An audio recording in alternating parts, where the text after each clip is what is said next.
the African American Chamber of Commerce of New Jersey third annual Juneteenth Black Expo, Black Business Expo, then that would give you the information that you need. I'm looking here to see if there's any information about the address exactly where I'm going to be.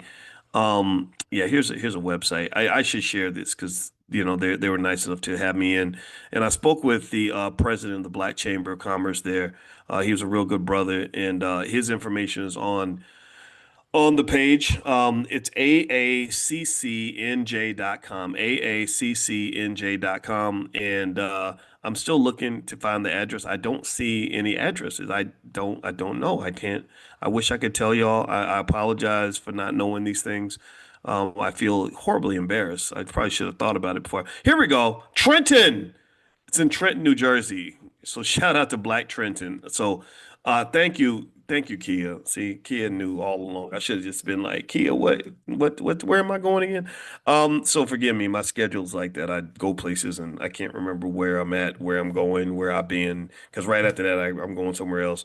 So anyway, with that said, let's jump into a conversation today that I wanted to have with you about about another company that's doing kind of an expo type thing, and that company is called Apple.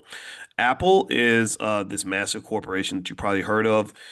If you'd invested consistently in Apple for the last even 10 years, you'd be insanely rich right now.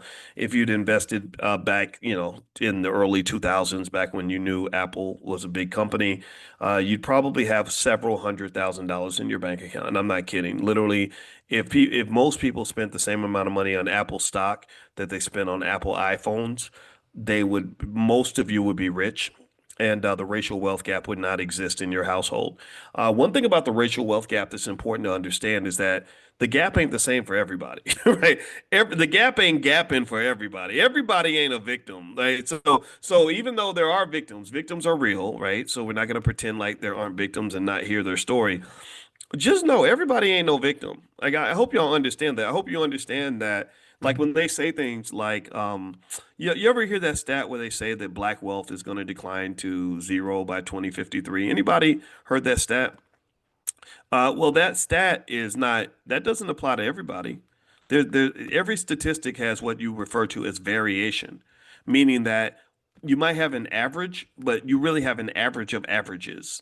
And every average has a standard deviation, which means, but what that basically means is that for some people it's going to happen, and for some people it won't. The median is the middle person. The median is like if you have 10 people here, 10 people here, and one person in the middle, that's the median.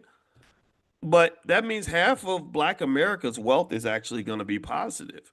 And so what I would suggest for those that are interested in actually solving a problem as opposed to just marinating in the problem and enjoying the problem and making a whole industry out of the problem and complaining about the problem. If you actually want to solve the problem, I would encourage you to study those people who are on that end of the fence.